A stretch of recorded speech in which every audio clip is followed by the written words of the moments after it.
Good evening. Uh, this is the second series of this one, Good evening. The interview-based program of PCRF. The second series of this one, Good evening. The interview-based program of PCRF. The second series of this one, Good evening. The interview-based program of PCRF. The second series of okay, no, light level. Okay, wait, oh my God, this one, Good evening. The interview-based program.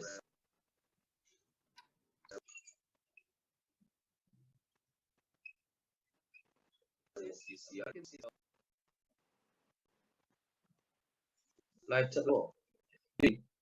PCRMG Wednesday khuding makki tauba interview based program ni conviction and conscience and conviction and ani sube episode ni this is the second episode of an interview based program that we have PCRM has every Wednesday. Last inaugural Wednesday episode, we had our guest interview political scientist from GNU, Professor Kumar, and we discussed about regional politics. This is the second episode, and it's sort of place and future prospect in electoral politics. Today we have a special guest, my colleague from GNU, Professor Joy Bizarre. She's a historian, future prospect, trend. In fact, she's trained in two interesting disciplines. Today we have one anthropology. He has an additional PhD in anthropology from Oxford University, and she's a historian, and trend. In fact, she's a professor in the Center for Historical Studies. And over the PhD in anthropology from months and years, we often talk about the way Mizo civil society responded to electoral politics, the way they intervened in the Center for Historical Studies. That has been flagged up quite often, and we wanted to reflect on the possibility that something that we can learn in Mizo civil that's generally the issue that we want to take away. Doing enough on about Mizoram among the civil society that quite often free and fair and issue-based election was about yawba yaba yadabagi port yamna khanaba asigi port sini akoina check we have the right persons to talk about it what understanding of the evolution of identity and its politics, its social cultural base of that identity. Um, Welcome, Professor Joe Bizarre, to our episode number 2 of Conscience and Conviction.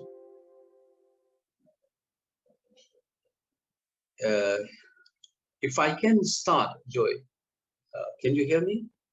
Yes, I can hear you. Yeah. Okay. Joy, as I stated, a lot of people talk in Manipur about something like a Mizoram model, the way civil society intervenes. And this has come up quite often in Manipur's discourses on our desire to have free and fair elections, and issue-based election and so on. So it is in that context I would like to explore a little bit what could be the historical roots of this, the nature of civil society, its relationship with Mizo identity, or broadly as anthropologists would call it, national character of Mizos in the formation of it. So within that sphere, can you give us some background on how did the civil society intervene in the electoral politics in Mizoram? Then background, rough, if you have some ideas about the historical background, when did it actually begin and how did it go on after that? Right. Yeah. Thank you very much, Vimol, for having me here, and it's wonderful to be able to have this conversation as well. So, yeah, I mean, if you think about the state-society relationship in Mizoram, I mean, what I think one of the main things that we talk about these days is in terms of its homogeneous character, the Mizo society has been. But what I wanted to also stress in that emphasis on homogeneity is that it has evolved. It has evolved kind of organically over the years, from the pre-colonial times to the colonial times. So it's not something, I think sometimes we tend to naturalize that quite a bit. And but I think we need to recognize that it has evolved. We can talk about how it has evolved later on, but I think that's the first thing that I wanted to say. The second thing, with regard to the involvement of the YMA, the church, in state politics, I think one of the interesting things about and the way civil society and the state have sort of worked is, in a sense, as others have commented as well, is that unlike other organizations in the Northeast, social organizations or civil society, the members of all these organizations are one and the same. So, unlike, say, for instance, in Manipur, where you would have an ethnic group, which is, or a social organization, that particular group may not be necessarily members of another organization. Whereas here, what you get is a church elder can be or is also a YMA leader, or even if they're not leader, they're members as well. And the same government official can be a leader of the YMA or is an intrinsic part of the Mizo society, the church as well.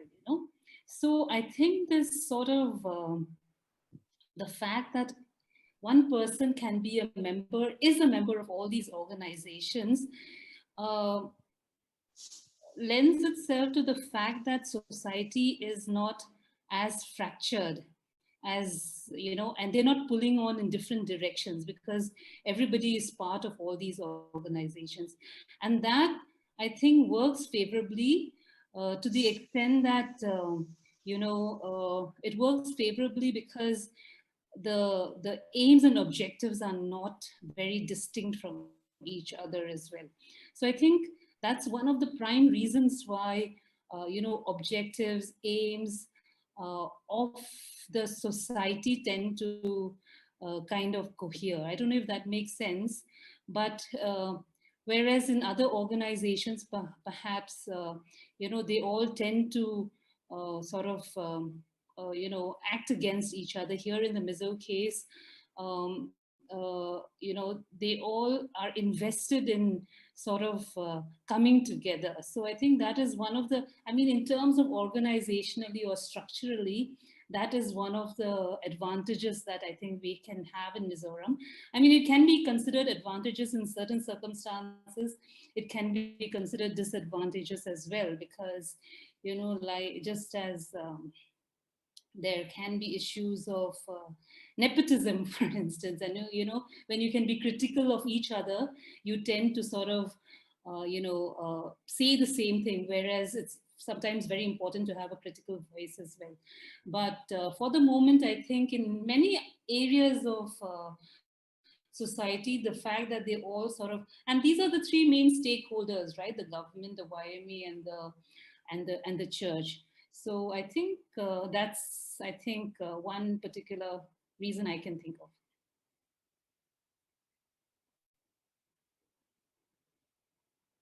One peculiar aspect that, Joy, it seems that the name, like civil society organization like Young Mizo Association, incidentally, one of my students, PhD, had done on YMA. PhD. He teaches in Mizoram. He says thesis is on Young Mizo Association. But something that I came to know is that, as you have also mentioned, uh, two, three features of this organization. So one is that when we say in the name, we say Young Mizo Association, but the young, we tend to think in terms of youth, But it seems that the rule is that there doesn't have an upper limit cap. Anybody can be a member of that, or is it true? And it's anybody who's above 14 years of age will be member of Young Mizo Association. Yeah, you know, I have forgotten the exact age bar of the Young Mizo Association, but definitely, I think from perhaps 18 onwards, you can be a member of the, you are a member of the YMA, to, if I'm not mistaken, to at least your 50s. Okay, definitely 50s is the sort of upper limit. I'm not sure whether it's 50 or 60, but it could be anything between that. I, It's, I'm not sure about the latest, but the peculiar thing is that when we think about youth, the yeah. word young, so we tend to think in terms of it could be something like people in their 20s and 30s, maximum. But Yeah, no. So it's led by, like, for instance, at the moment the general secretary is a professor in the Mizoram University. okay, So it's and so there are sort of it's not a sort of a, it's not a, it's like the YMCA, the YMCA, and it's actually modeled on the YMCA, YWCA kind of thing, because it was actually initiated by the missionaries. So its actual origins are the early 20th century, and it was modeled after the YMCA as well,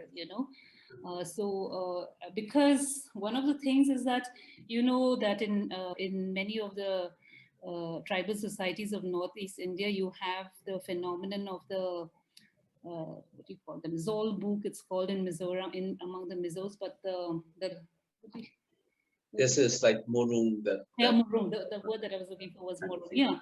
So, the Zolbuk phenomenon in Mizoram, surprisingly, was many people say that it was the missionaries who put an end to the Zolbuk system or the Morum system, but it was not so. It disappeared because the political economy, you know, did not could not how should I say, the political economy could not sustain it anymore, and so it had a natural death in a way. And in fact, some of the missionaries tried to revive it, but it just couldn't revive. So because there was this gap for male bonding, the YME actually was set up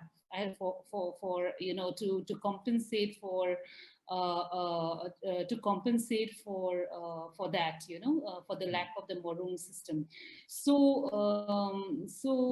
that's why it emerged. And in the Maroon system, for instance, you'll have somebody who's called the Val Upad in the Zol book. The Val Upa meaning the older man who guides the younger people. So it has a wide,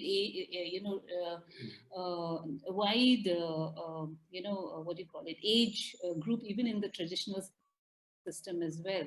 So therefore, I think the YMA follows that pattern, and therefore doesn't really have an upper. I mean, somebody just points said that there's no Yeah, upper I age. mean, if I may, interrupt, a Yeah. couple of things. We're saying that it was from the Joel book, then it becomes the Young Busai associations, driven in the faith. Remember correctly, it was around the 1930s Yeah. that it Yeah. became at the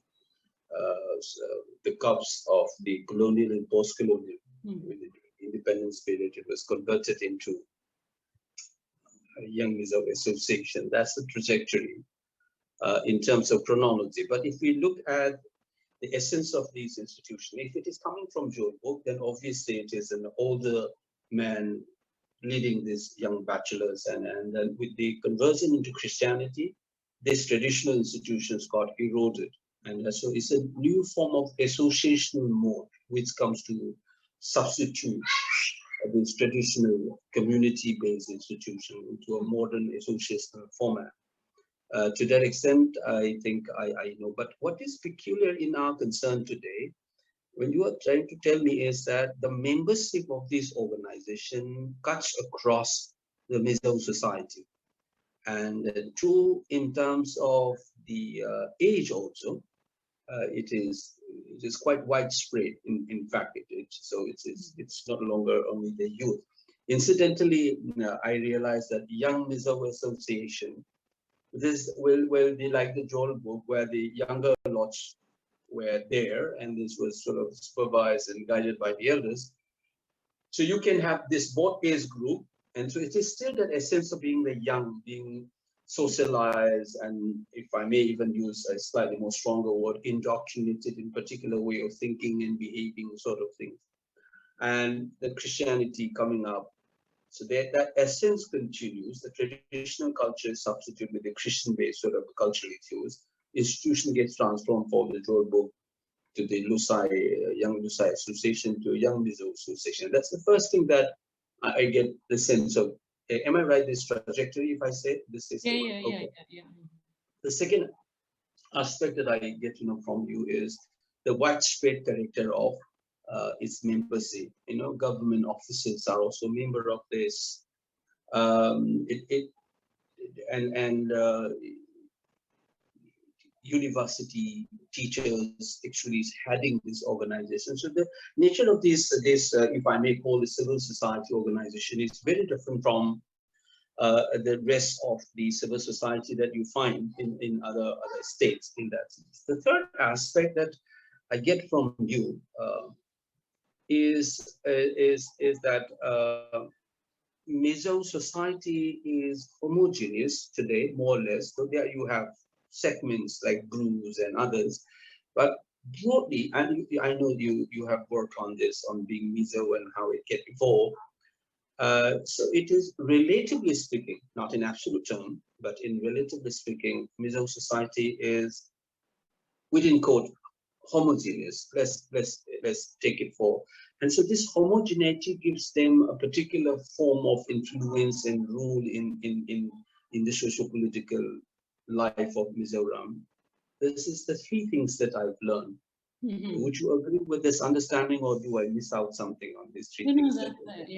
no, that's I think more or less Okay. right. Now, as far as youth, that we rest of the state, when we think Young Mizo Association is the youth sort of thing, that gets clarified here. And we also know the nature of this organization, and it's linked with the Mizo identity.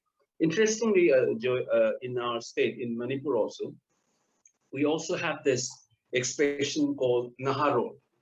All the insurgent organizations are called Naharo. Naharo means actually youth, but these rebel leaders could be well into their 60s and 70s and so on, but we call it Naharol, it's a term. I think it has something to do with, just as in the Joel book, it was actually a dormitory of the young bachelors and young children, like teenagers and young adults, supervised and guided by the elders. But there's a youthfulness of this one, in the overall aspect, because this is where the youth get trained. In a very similar sense, in Manipur, when we use Naharol for the armed political groups, these cadres there, uh, that is that new thought, new radical shift that had taken place before, between one generation to another generation. Those people who started these movements in the 50s and 60s, they were all in their 20s and so on. These are youth. So I think that you says is there. The difference is quite stark now from our conversation. In Manipur, we cannot apply this. We don't have an organization of that character, with that kind of a thing. It has also something to do with the very identity of being a Manipuri, which is a contested identity, in fact, in Manipur. And in multi-layers, we are much more fractured than the Mizo society in that sense. But I would like to say this, ask this one, is this Christian ethos of morality, of what is right, what is wrong, play a considerable role in the way they try to create this whole desire of free and fair elections? Do you think that that cultural value have a role in wide support that people get for this move to have a, like free and fair elections by the YMA, not only because of its the extent of its membership, but also the value part of it. Yeah. Is it anything to do with that? You think that it plays a role? Yeah, I think, yeah, the church, to a certain extent, uh, well, I won't say to a certain extent, the church plays, as you know, a very important role in Mizo society.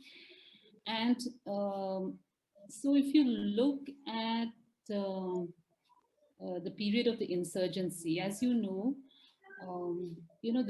church was very much invested in peace, Mm, and there were members of the church, and in Mizoram you have Presbyterians and Baptists, and mm, all of them brokered peace between the insurgents and the state, central government.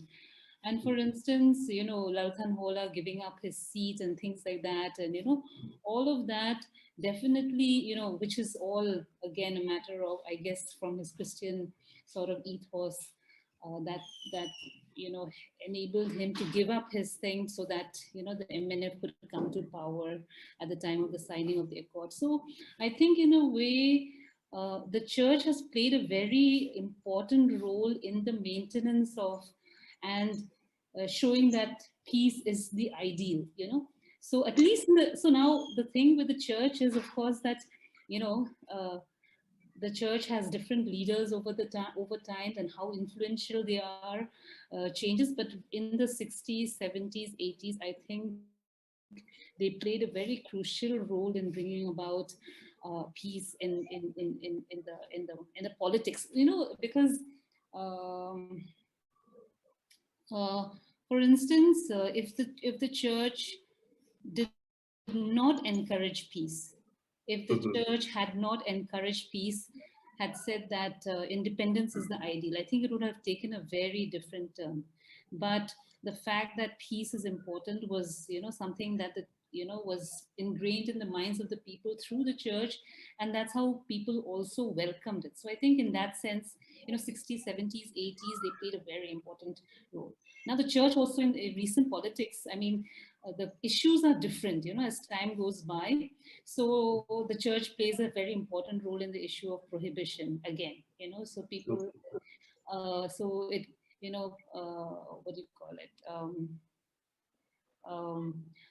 People have come to power and lost power because of the issue of prohibition, and because the church is opposed to anybody who wants to lift the anti the liquor bill and things like that. So there again, so the issue is a bit different, but the church does play an important role there. And again, of course, in terms of election politics and things like that, every time there are elections, the church and comes up with very strong statements about what kind of people should what kind of political power should come, who are, so it sets about ideals about who people should elect, what kind of people should the populace elect. In those broad terms, they don't side a particular party, except in terms of prohibition. It was quite clear who they wanted people to vote, because there were two parties at that point of time. I don't remember the exact sort of details, but there were two parties at that point of time. One wanted to lift the prohibition. One wanted to continue the prohibition. So the church clearly said, always, prohibition is a good thing for the state. So that's how, and that particular power. So the church has a very strong role to play as far as liquor consumption and things like that is concerned. So in those senses, yes, I think the church plays an important role. But then again, the church can and has also, I mean, in my view, I hope it's not considered sacrilege, but the church has also, in a way, how shall I say it, has also, I mean, could perpetuate things like corruption. Maybe has not had as much a strong say when it concerns issues of corruption, like for instance, because the main contributors are people who have a lot of money. So there are areas. I'm not saying that they're all, So there are areas where the church has not had a voice too. Is what yeah. yeah, I think it's interesting that the church role. People talk in states like Mizoram and Nagaland.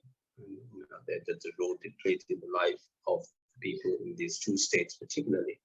But I think I would like to ask you a specific related question on this. Now, you mentioned Baptist and the Presbyterian.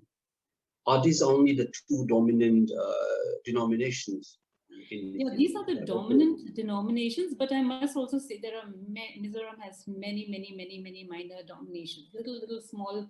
In fact, bordering on small cult groups, very localized cult groups. Okay. And you might have heard of that man who had some 69 wives and things like that. Yeah, yeah. Yeah, I'm so aware of that. there are those kinds of small cult groups from there to But which are they are sort of, relatively small, as you are yeah, indicating. yeah, they're very small Why groups. I'm saying this, in states like Manipur, we don't have only this one or two. In Yeah, fact, even the division between the northern side of the state and the southern side of the state is also classically, you can see how the church, different kind of denominations work in these areas. And I remember a very old a conference that I've attended in Nihu decades back, where I was shocked to see the number of churches in the Churanchampur itself, is a district headquarter. So there is a proliferation of these denominations, and therefore the fragments seem to be not much, even in terms of church in Mizoram as compared to, say, state like Manipur. Would you agree with this? yeah. So Frederick Downs, who is a church historian for Northeast India, he said that against the general sort of criticism that the church destroys local culture, he said that actually what Christianity has done is that it reifies culture. you know it reifies identity, because it formalizes language. It translates the Bible into a particular local Yeah, yeah, language, that's and true. so it reifies identities. It doesn't really destroy identities. So in that sense, the church has played a very important role in sustaining and perpetuating identities which otherwise could have been sort of swamped by more dominant cultures. So at one level, that's the thing. But now, so this might have been the case in the colonial, early modern sort of the early what do you call it, post-independence era. But now what is happening is that, yes, identity is therefore sort of articulated through your denomination now. So I think this is what so in especially in the case of Manipur, I think there are different Asian agencies that come there. The north and the south are different sort of mission agencies, and that has its own sense of people have their own sense of loyalty to their group, and so there are different formulations that have emerged in the case of Manipur as well. So Yeah, I'm in aware the of case of some of those issues. but in the case of Mizoram, again, when the missionaries first came, the Baptist and the Presbyterians came, um, they from the very beginning decided to work together, and Okay. then they decided to work together. And it's only in the 80s, from the 80s onwards, there is slight tension between the two groups. But before that, if a Presbyterian, which is in the north, Presbyterians are usually in the north and Baptists are usually in the south. So when a Presbyterian went down to the south, he became a Baptist there. He went to a Baptist church. Whereas Okay. when a Baptist went to the Presbyterian in the north, he became a Presbyterian. So there are many people who were Baptists who are Presbyterians now, and vice versa as well. And of course, one language was propagated. I mean, already a particular language was dominant in Mizoram. So, the Bible was translated in that language. The script was given in that language. So that helped in sort of, unifying at least those areas where this language was predominantly spoken, where Lushai or Mizo was predominant. That goes back to what you have said. I remember when they translate Bible in some of these dialects or the languages in Nagaland, how even the figure of the God becomes a feminine gender in the translations and that kind of thing. Because when you try to use the terminologies available in that culture, where the Supreme Lord or the deity was Yeah. conceptualized in the feminine figure and the word was used. So Yeah. that kind of the stories I was Yeah. Yeah. aware. And two, I think even in Manipur, this a little bit of fluidity seems to involve, as you said, Presbyterian when they go down south and they becomes Baptist. So even in Manipur, I've seen that in history, in depending on whether you get a permission and your affiliation who allows you to go to that part of the area. So they change their denomination and affiliation. But my assessment is, I'm asking is that broadly speaking, in terms of a general pattern, I agree that the way you are saying is that its culture gets reflected, its community gets reflected, but there are other forces involved in this, uh, you know, proliferation of denominations and churches. There could be many other factors involved besides this. Uh, but my query to you is, Joy, broadly speaking, do you think, of course, you said language is one part, that the homogeneity of Mizo language or Mizo identity could be there, which comes into even in Christianity itself. But the fact that you have these two dominant rather than multiple churches, also it could be a byproduct of the Mizo homogeneity, or uh, that these two became the two major player in itself and as an independent variable. That these are the two denominations which came and worked in that area, and it also leads to not multiplying churches and denomination in the state. Do you sense that in Mizoram? It's, yeah, it's possible because Presbyterians and Baptist,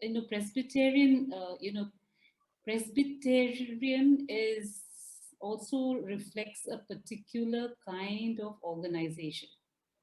So Presbyterianism basically means a church that is led by elders.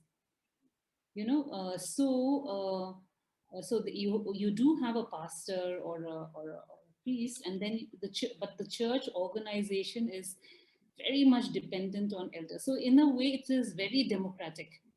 And the Presbyterians became sort of initially the dominant church, and also the Baptists who came on later recognized that this democratic kind of organization suited the Mizo sort of mentality, and also adopted it.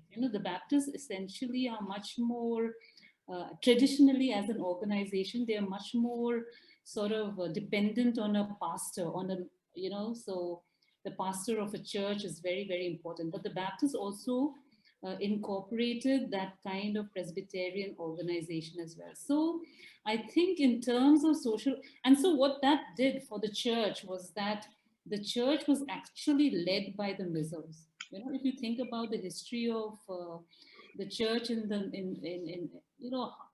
any given point of time, you would have just a handful of missionaries. You didn't have a large number of missionaries. And in terms of the colonial presence, you just had like the superintendent and maybe a few other officers, and one in Lunglei as well. So the white presence or the colonial presence in that sense was not strong, or it was not deeply embedded in that sense, in a physical sense. So the church from the very beginning was something that was carried forward by the people themselves, and therefore they owned it. So I think that kind of organization led to also the multiplication of the Christian numbers of Christians, and that greatly, I think, foster. One of the things that I read was that um, a chief, he said, um, when was this written? I think this was written in the 1930s. And he said, in the past we were feuding villages, but now all our former enemies are now our neighbors. So So a recognition from very early on that that that this is now one large community, came in Mhm. very early on as well. So I think, I don't know whether that answers your question, but that's one thing. I think that a very democratic or church organization is something that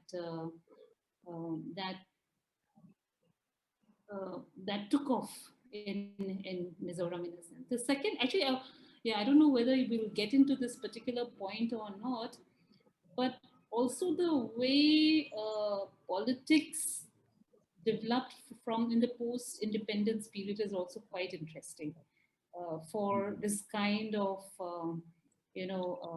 homogeneity at one level, but also why society is not as fractured as it Mhm. could have been, you know, in Mizoram. What is the relation between church and YMA? Do they So work in together? terms of organization, like in terms of organizational affiliation and things like that, there's no particular link. But in terms of membership, there are links. Okay, like I already mentioned, like a person who is in the church is also a member of the Y. Or so all adults are generally members of YMA, and you just give a small fee every year to say that you're a member, and Mhm. so that's it. So in that sense there is so in terms of membership there is sort of cross membership, but in terms of organization there isn't any formal sort of relationship, except the fact that of course sometimes the church can write to the YMA some concerns, and the YMA can also write to the church about certain concerns and things like that. So there will be and they're not neither of, I mean, no one is involved in the other's sort of conduct of day-to-day business and things like that. You know why I'm asking this is because the church also writes the political party, YMA also writes it. So I'm saying that do they coordinate in their working? No, no, no, they don't, they They don't don't. coordinate as such. No, I don't think, no. So it is quite possible there's something that the YMA does and church don't quite approve of that. And has it happened before? Hmm, I can't remember of anything at the moment of something that the YMA has done, which the church has. I don't think there has been any open confrontation as such, but there are certain things that the YMA will participate in, which the church will not participate in. Such as Like for instance, in the recent elections. mm Officially, okay, so again I must say that it is like for instance in the recent elections, there was that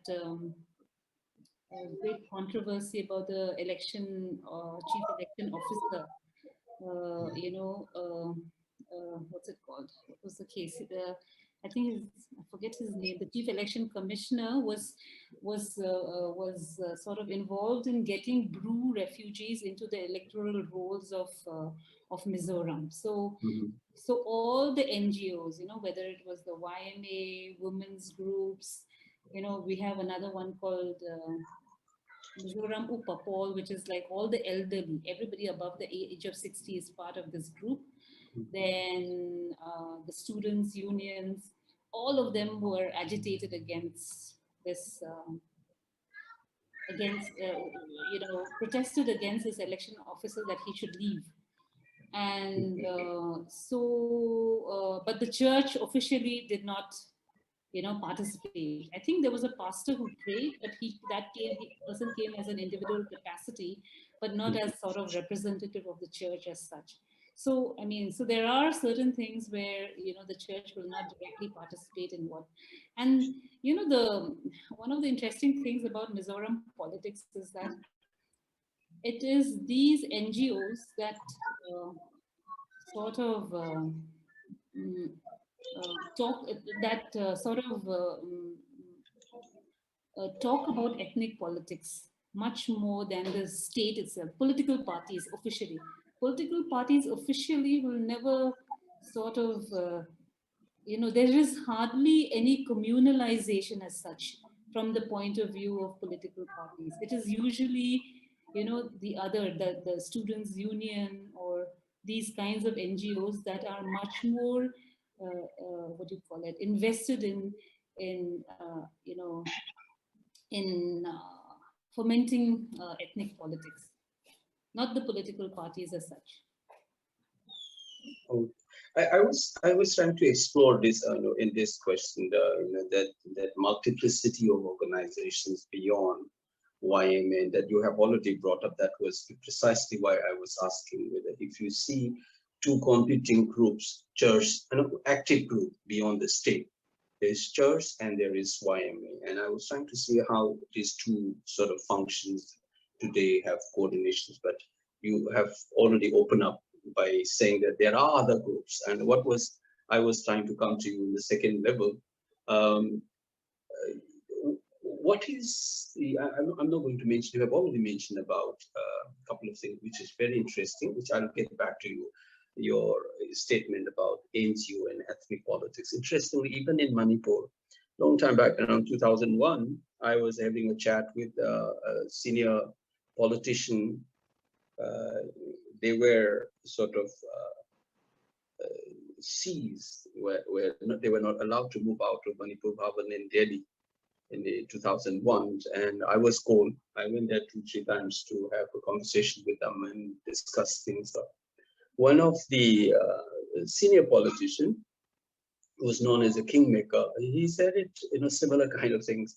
This conflict between hill and valley and tribal doesn't happen among us. It all started with these CSOs, the frontal organization, and insurgents and so on. But I think there is an underlying reasons why possibly the state or the politician don't come upfront on these ethnic relationship.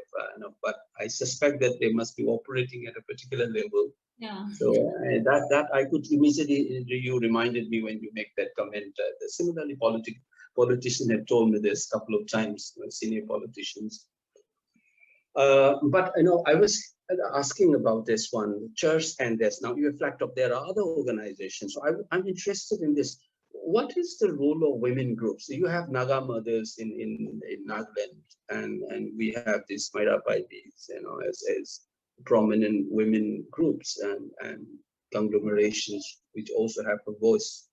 Um, may not be completely independent in some sense, but nonetheless they do have a space to express.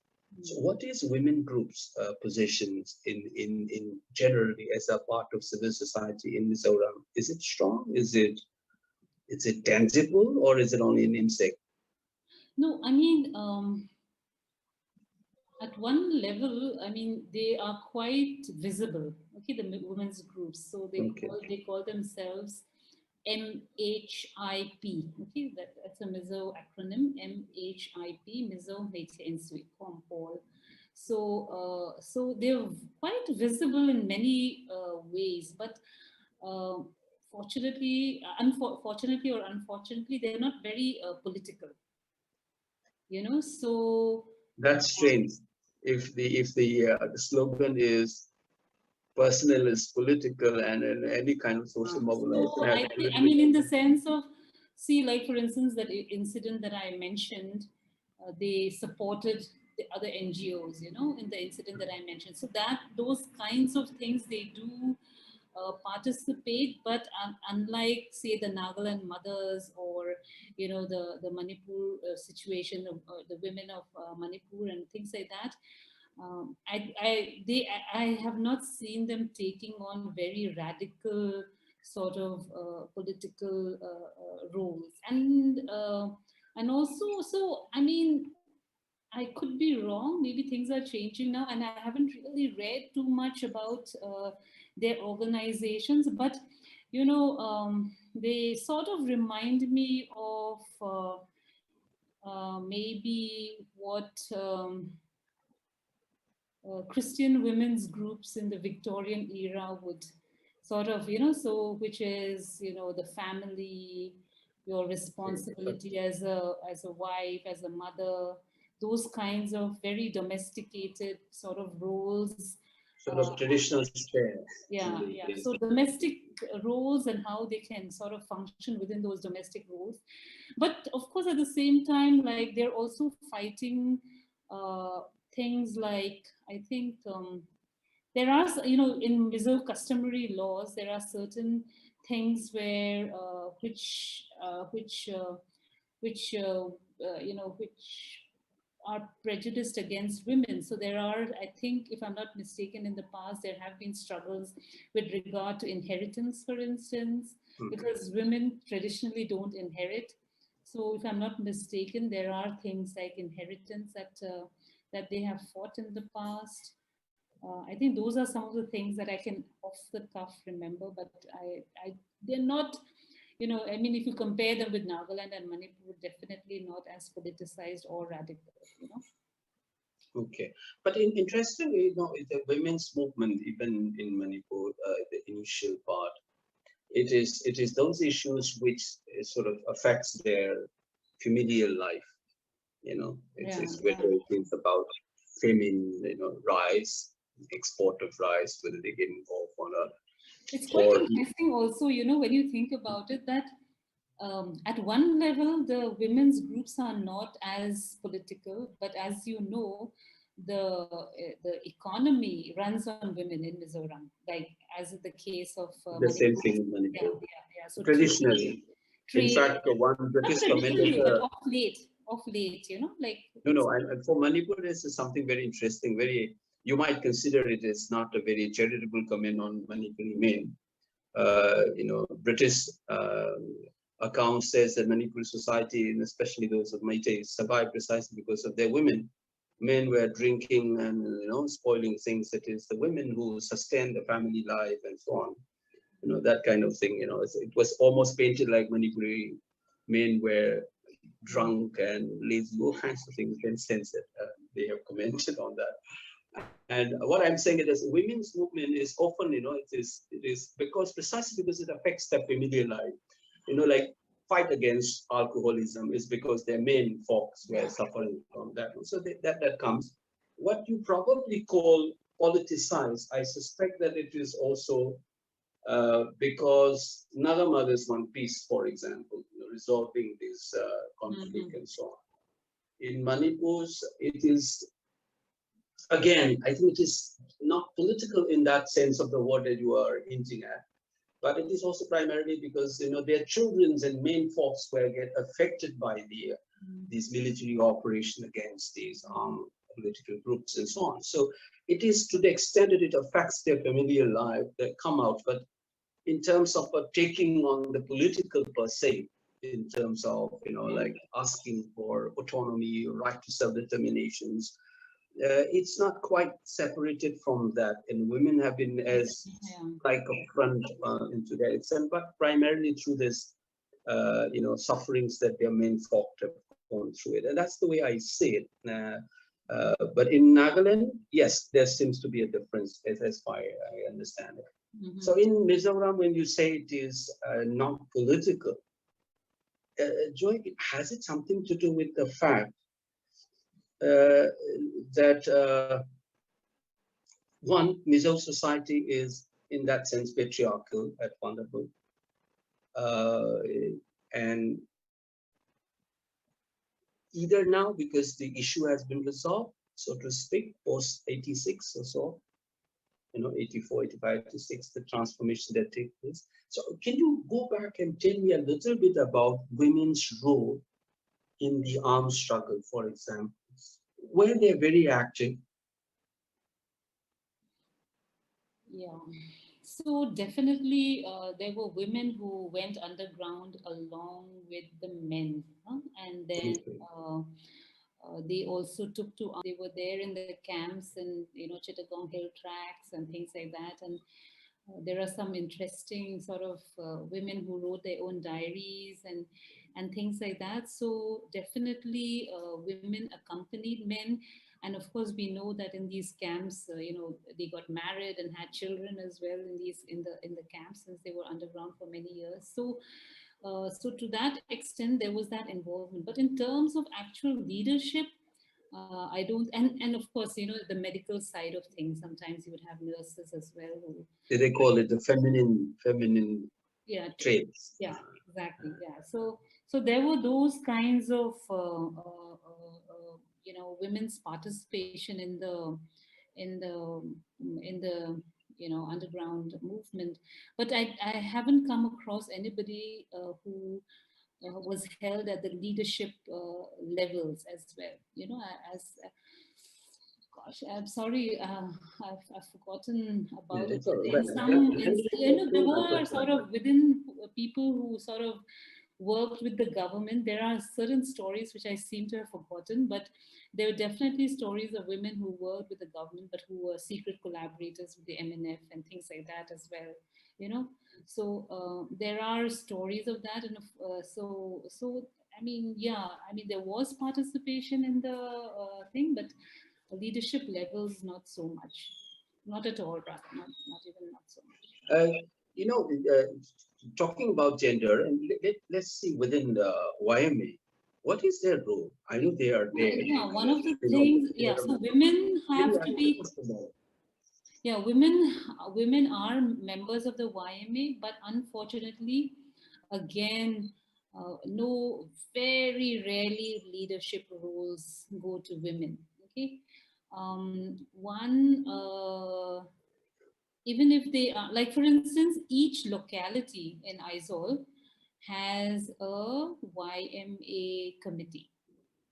Okay, each locality in Mizoram will have a YMA. So, like, for instance, Aizawl has many wings or localities. So each locality has a YMA committee that is elected from members of the locality. So from there they have an Aizawl committee. Then they'll have a central committee, which is the committee for the whole of Mizoram. So it's a properly organized, sort of structured hierarchy kind of thing. So there could be, at a locality level, in committee members, there could be one woman, for instance, and she will be like the finance secretary or something. Usually women will be given that role, In classical or a theory, committee member or something. Yeah, yeah, no, exactly. So that. I think in the history of the YMA, there has been only one woman who's been the member of the central, YMA committee in the history of the YMA. Only one woman. Okay. Is So it was like president, vice president. no, I've heard not that even that. Not even that. She may have been in the committee member, or she may have no, been. I heard that they have been office there, if I remember correctly. It's No, there an has been old. only one office. No, so there has been only one. If I, Okay. well, I could be So wrong. I don't. let's do again. I'm trying to see that possible groups in Mizoram besides the church and the YMA. I was looking at whether the women, because their take on the issues globally, we know that whether it is peacemaking or otherwise, the women groups are a very significant group. It seems that they don't have such an independent existence as probably in the Western or even in the mainstream, the mainland India, where the women groups began to have an independent voice, not as an appendix to the traditional or tradition turns modern sort of organizations.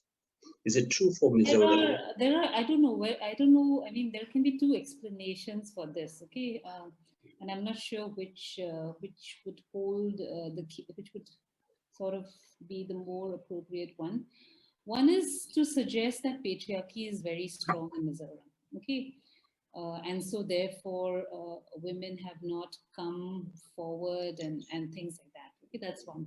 But the other is also could be true, which is that uh, as you suggested, like, for instance, the women's movement in Manipur is the result of uh, uh, uh, some kind of oppression that they face, or some kind of domestic issues that they face because their husbands are thing, or their sons are being killed and things like that. So the women's movement come.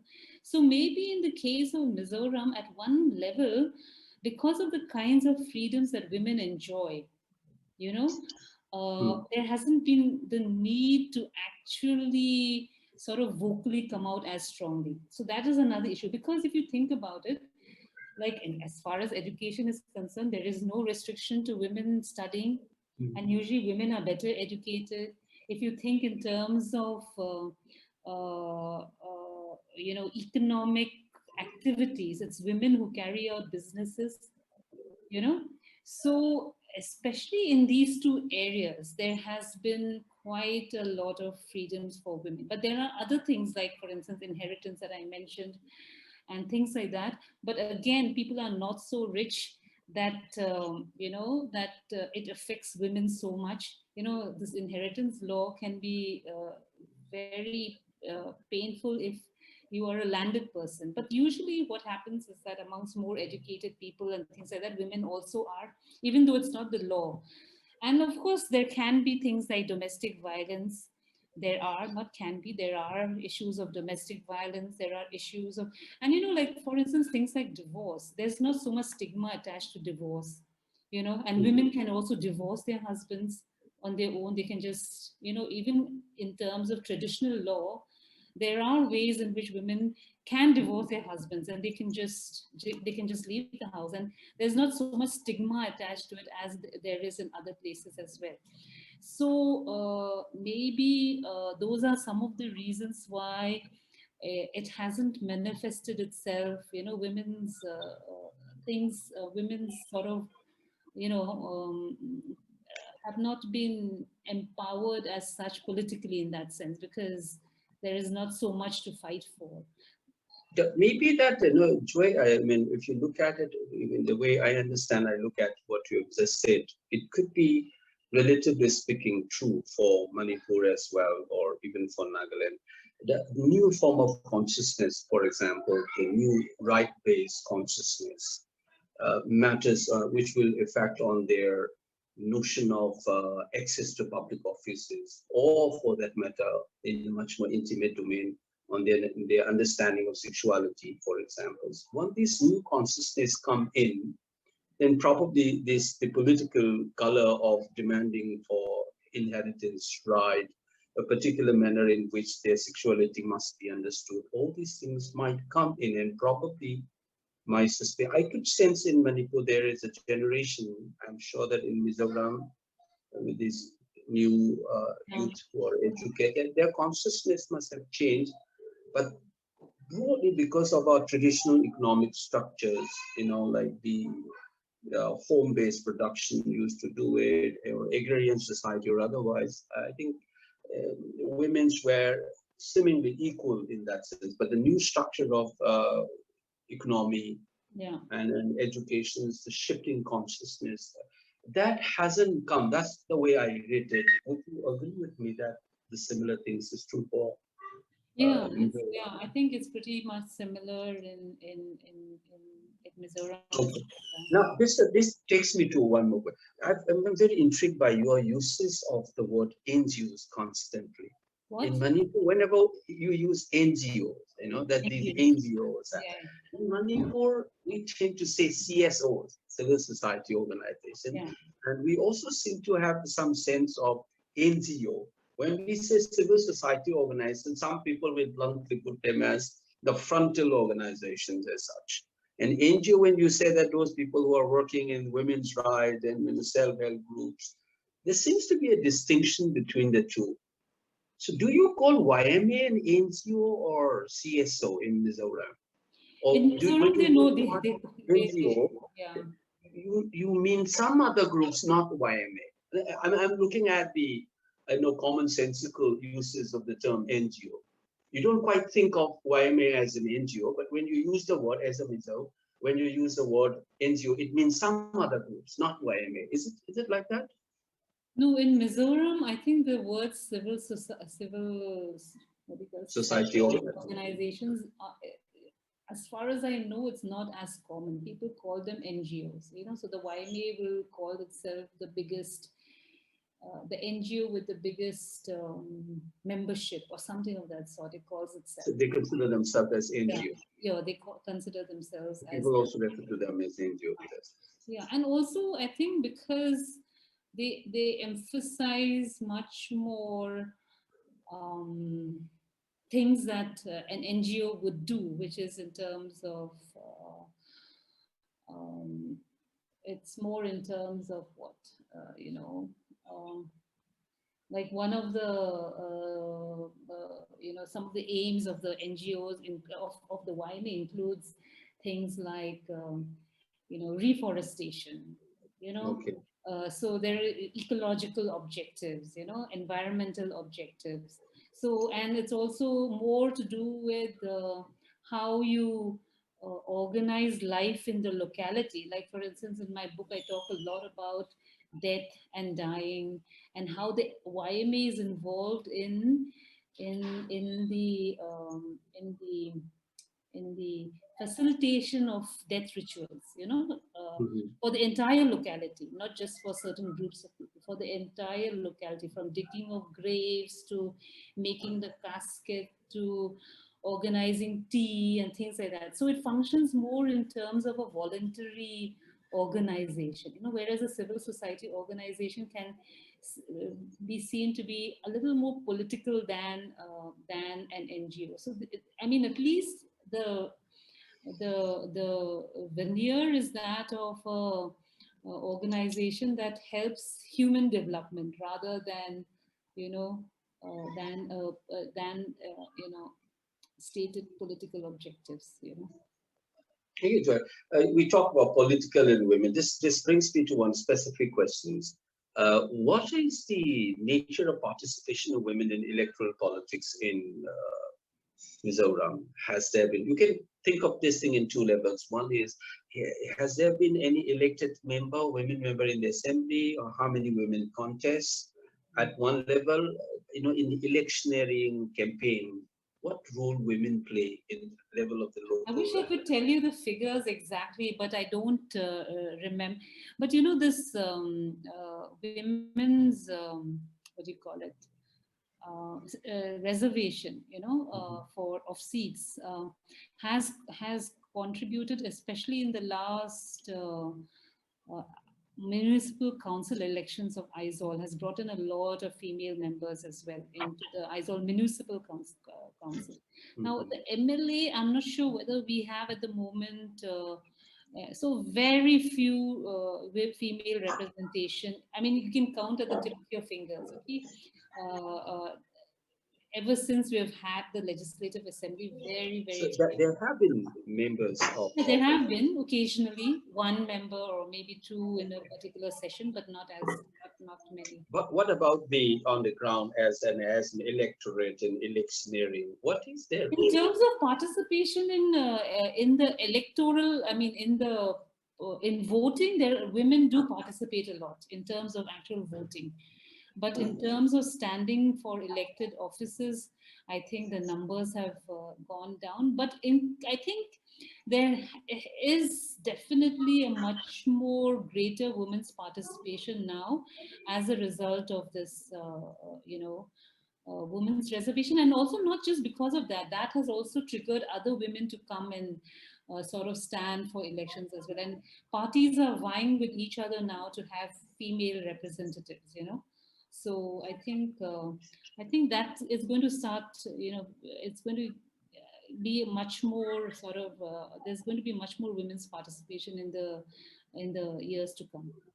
Do you see more women coming up as candidates fighting elections? Do you Yes, see yes, possibility yeah, I think I see that happening. I think that's coming up? because also because, you know, the level of women's education in Mizoram is quite high. You know, women are much more are better. I can't tell you again the figures, but definitely, if you look, for instance, if you just look at a place like JNU, you know, there are more female students than, you know, than male students. You know, so things like That that. that way, Joy. That's a general trend, as Yeah, so Professor Helmut yeah, so that's why I mean in National Social Mizoram Science. also, if you look, Normally, that you yeah. have more women going to education. But interestingly, that has been an old debate in feminist literature in the West. In the number of students, the ratio between the girl student and boy student is women are more. But when getting into the faculty position, it's just the reverse. That's kind of a studies I've seen it before. So That's that true, but I think, like for instance, in many of the departments now, there are more. Like for instance, the English department, as usual. I mean, English, it's all women. You know, like in Mizoram University. So in the history that's a department, also stereotype there are I more mentioned. women. You know, so I think it's coming up. You know, slowly. There are a lot more women. Now, I just wanted to as we wind up, I want to have one or two questions, which is crucial. You know, what the image I gave, but you have rightly pointed out how the Mizo identity was sort of created and the extent to which Christianity had played a role in the creation of that. Similar things have been written about. I know, in fact, one of your students from your center had worked on this, how Christianity and the idea of the Naga as a nation, the relationship between the two. Uh, is, we could sense that this image of a more homogeneous Mizo identity might be seen at one level by its capacity to deal with the minority question in Mizoram. So there you have cited one example when the election official was appointed from the blue. There has been a protest across the different sections among the Mizo. Uh, do you see, in terms of modern civic liberal sort of outlook, how much do you think that that can come and to accommodate the minority populations? Take the question of Brew, for example. Do you see any possibility of that one? Or Mizo identity is not only homogeneous, but also it acquires an element of being hegemonic. In Manipur, for example, we have many tribal officials in the bureaucracy, ministers, and so on. It seems that Brus don't enjoy that kind of status in Mizoram, even for appointment and official. Do you think in the future this scenario might change? See, I think historically, Mizos have been. I mean, who are the Mizos is a big question in the sense that the society of Mizoram as a whole has been quite accommodating. And I'll say this because there's an interesting article actually by somebody called. I mean, he's an IAS officer, Sajjad Hassan. I think That's a nice yeah, and he's written an essay called "Explaining Manipur's Breakdown and Mizoram's Peace," and it came out in 2006. And he, I'm aware of that. yeah, so That's a the, visual exceptionalism. I think people like Sanjay Hajarika didn't quite like this theorization. So, no, I mean, I'm not well, he compares these two states. So I don't know whether you would one would call it exceptionalism in that sense. But one of the things that he says in why the Mizoram, I mean, if you are calling it a Mizoram model, has worked is because uh, since the post-independence period, there has been a general level of accommodation of different ethnic groups. Okay, and he says, and as we all know, he says it, and as we all know as well, the main political leaders, you know, at the time of in the 50s and the 60s were never Lushai. You know, the main political leaders were never Lushai, and it was, the Mizo Union emerged out of a group known as the Mizo Commoners Union. Commoners were essentially people who were, the word is Namtsom in Mizo, Namtsom, and that basically means the non-silos, the non-dominant tribes, okay, ethnic communities. So the Mizo Commoners Union, and then and they were the ones who initiated the word Mizo. The Lushais wanted Lushai. In fact, there was a Lushai union which said that they don't want the district to be changed into Mizo district. They wanted to remain Lushai district. But then the Mizo Union, which was like, all the other tribes other than the Lushais were part of it, and they said no. And so this Mizo Commoners Union became Mizo Union, and then they were played a very important role in making it into Mizo district and things like that. And so they were the ones who were able to who forge a broader Mizo identity. You know, so what Sajid Hassan has said in his interesting essay is that uh, um, the politics that emerged in the 50s and the 60s going on to the 70s was one wherein the actual minorities or the the less dominant groups were able to have political agency. Okay, and this is quite interesting because I just wanted to show you some figures, which is that, you know, if you look at the 1901 census, you know, there were there's a substantial amount of Mars, there were a substantial amount of Lais, substantial amount of Lushais, and Paite and Ralte. I'll just mention the figures. But in the 1961 census, the Paites disappear, the Raltis disappear, the Lushais disappear, and the Mizos, the category of Mizo comes into being, and everybody comes under Mizo. You know, so there's no more Lushai category. There's no more Rati category. There's no more Paite category. You know, there are a few Mars, but that is much less than the 1901 census. There are a few Lais, but that's much less than.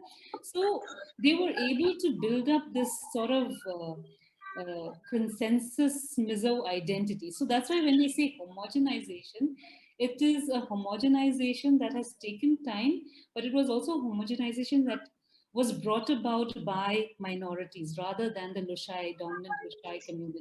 You know, so I think in that sense, people have been quite open. The other point that he mentions also is that this idea of autonomous district council has played a very important role because there's a lot. I mean, despite the fact that like the Chakma Autonomous District Council and the Lai and the Kher Mara Autonomous District Council, all of them, to a certain extent, have a lot of independence, you know, and with regard to land, with regard to customary rights,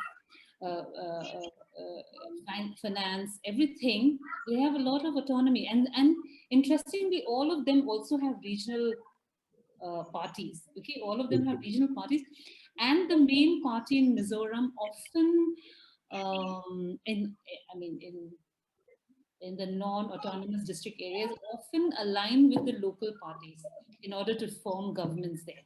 So the MNF, for instance, will align themselves with a Chakma party, you know, and to fight for elections in Chakma Autonomous District Council.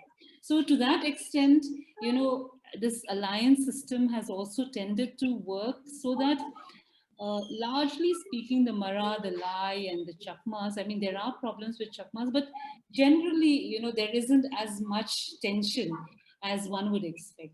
As far as the Bru are concerned, so the situation of the Bru is that the Brus have always inhabited areas. I mean, not they haven't inhabited areas. They've been inhabitants of Mizo villages. Okay, there have been inhabitants in Mizo villages, like you know, I won't compare it with Manipur because that might cause other kinds of issues. But they have, so what they're asking for is a carving out of territory, you know, carving out of the territory to make a separate Bru Autonomous District Council, which is, I think, quite, you know, from the point of view of the Mizos, which is something that they're fighting against. So I don't know whether, I mean, there is a Mar, like it's called a Sinlung Hill. It's not an autonomous district council. It's called the Sinlung Hill District Council, which has emerged on the borders with Manipur. Okay, so Churachandpur area, there is a. I was about to come to that because you have flagged off, but I was asking about you are, what I've understood from what you have narrated is, so besides the Sajid's piece, is that there seems to be certain specific nature of the group in questions, and the way you said they are demanding a separate one. But there are other communities and the creation of the Mizo identity. And that's twofold stories in that one. You mentioned, for example, the Paites and Raltes have disappeared in terms of there could be a census who began to identify themselves as Mizo, as like what a TK woman would call it, cultural site. In the census, a lot of these languages and dialect in Indo-Gangetic then began to disappear because most of them started identifying themselves as Hindi speakers. So he refers to that as cultural site. So this could be because of that. But what I was asking is that more often than not, this Mizo identity, people say there is a hegemonic, core of the Lusais. It sounds very politically problematic, but I'm looking at that vis-a-vis with the northern side you mentioned, the Mar, for example, that still are there, though they're minority. But the language that we speak as Mizo comes from a particular community. So the homogeneity that you have, it has also an element of the Mizo identity has a hegemonic element. If I can resort to, if I say, if I resort to Ranajit Guha's notions and then refer to his work, and then I said there is an hegemony. It's not necessarily dominance. I mean, it can be a hegemonic dominance also, but if you distinguish dominance and hegemony, so there is a hegemonic part of the Lusais in the idea, in the identity of Mizo.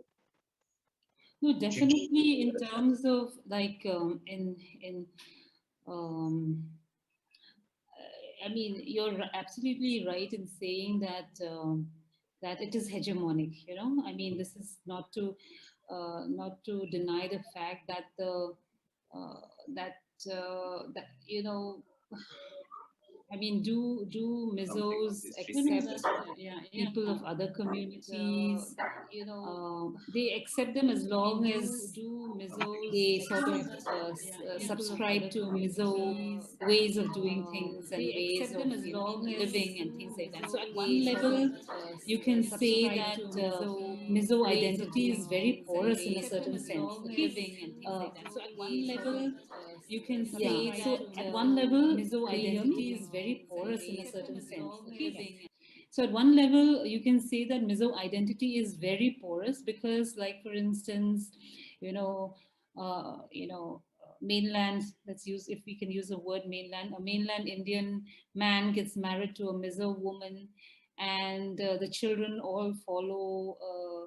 The Mizo way of doing things, and they live in Mizoram, they all automatically become Mizo, you know. So in that sense, it's very porous. But yes, you're right in that there is a hegemonic culture which you must subscribe to if you want to be part of that But society. that's So, what I'm saying. yeah, But I that agree also with has you. helped Huh? in terms of the effectiveness of YMA to intervene into these electoral processes, and so that the Yeah. power is also partly derived from that hegemonic presence of that one. No, yeah, you're right over there. So, That's absolutely. I mean, and because it's so interesting that you mentioned, which is an unintended thing that struck me. You said the way Mizo MNF works with the Chakmas.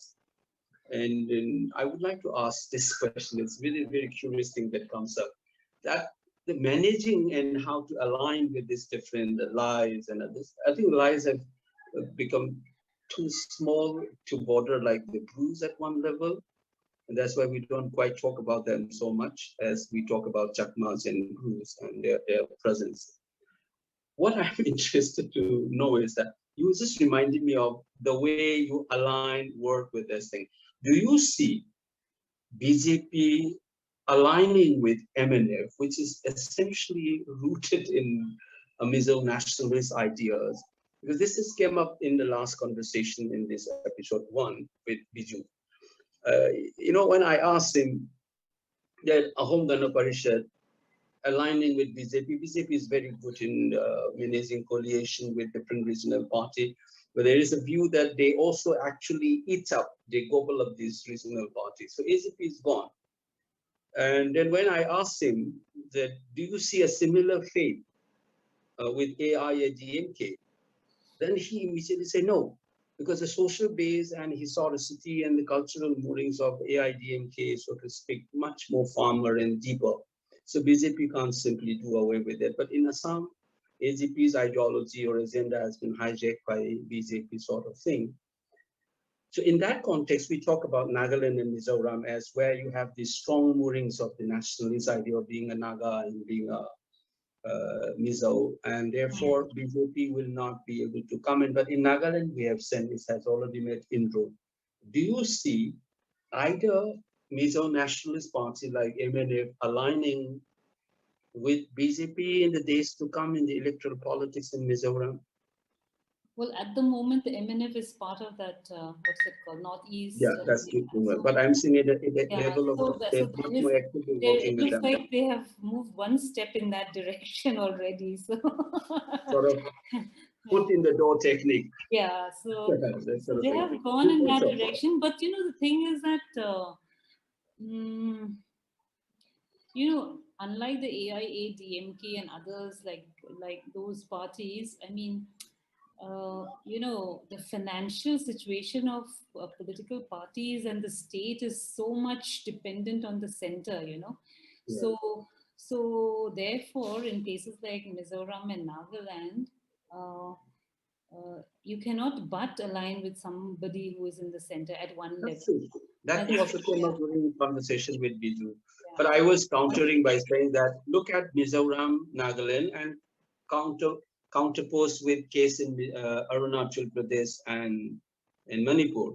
And that's regional sentiments and aspiration and party seems to still hold on in Mizoram and in Nagaland. And in Arunachal, it's like a shifting scene. And in Manipur, we also familiar kind of this very different. We are fractures. We don't have a hegemonic nationalist idea that governs Manipur. Church is fractured even among the tribal communities. Multi-layered fractures within the Meitei. You have multiple organizations. They had need lot of energy to coordinate to keep them together. Forget about encountering the outside ones. So internal contradictions is so much, so they have a lot of energies required to hold on to, and they don't have this hegemonic idea of an identity. Manipuri is a contested idea, and so on. So if you counterpose like this, at least Mizoram and Nagaland seems to have that regional mooring still. And BJP can't So help I mean, but I have a feeling mix that it with that. even if they align, and I believe they could align with the BJP, it could also be a death knell for the MNF. So it doesn't mean that they will come to power. So they might align, but may not be able to. That's precisely what some people said. No, the BJP gobbles up these parties, and Yeah. So they they may work with align, but yeah, very regional party like ANC and PDP in Jammu and Kashmir. And they have experience. Though generally speaking, BJP seems to be good at managing with coalition, and even their ideologically, at least stated one, is that they accommodate regional aspirations, and Congress seems to be antithetical to regional aspiration. That's kind of a take. Though Congress seemingly, according to Biju, in the other conversation, Congress have learned through UPA experience, that they can accommodate and so on and so forth. So that's why I was asking, in the future, what is the future of a regional party like MNF? Do you think that it will survive? huh. I mean, there is another party that is sort of, gaining thing in Mizoram, which is a regional party again, and this Mhm. is called the ZNP. Mhm. And in fact, it is the second largest party in the legislative assembly now. I mean, the Congress did so badly that they went even ahead of the Congress. Okay? So, and it's a coalition of different parties coming together. And under the leadership of somebody called Lal Omar, who was a former IPS officer. So it's possible that, other parties, I mean, if there is a sufficient, and people are tired of both the Congress and the MNF, and I think they're willing to give this new Okay, so party they're a looking chance. for alternatives. Yeah, so they're definitely looking for alternatives. And Okay. at the moment, I don't know. I don't think the BJP, you never know, you think that the BJP will not come to power, but they're very good at politics. So Okay. So you don't quite see another national party like Congress doing well. People are fed up with that party. I don't think at the moment, unless the Congress changes the leadership in Mizoram. Okay.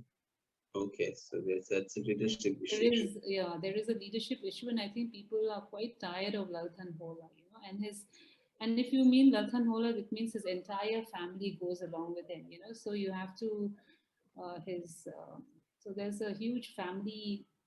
It's Okay. like the, The like, familiar time is yeah, yeah, operating at yeah, a local yeah. level. So people are tired of that. So if Lalthan Hola can, yeah, yeah. Okay. Uh, Thank you, Joy. I just see at least normally in this conversation program, we don't take more than one or two questions if there is. Normally, we don't also take some time question, unlike we have the Sunday program when we encourage people to ask questions. Is there anyone who wants to ask a question from the Zoom meeting site here? Then otherwise, we will call it a day.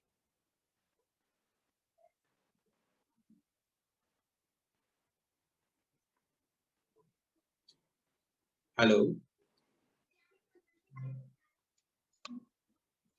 Okay.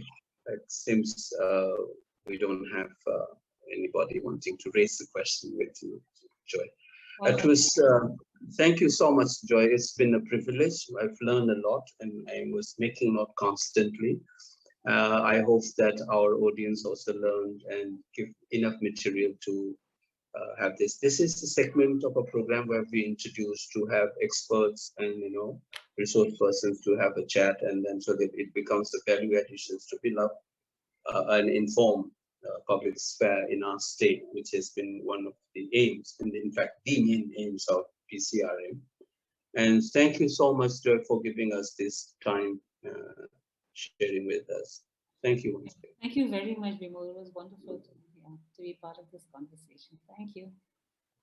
Thank Bye. you. Please do join us for the next conversations on the next Wednesday. And please keep in touch with us for our regular program on Sunday. We have a panel discussion called the Work Alone, the Sunday discussions. And for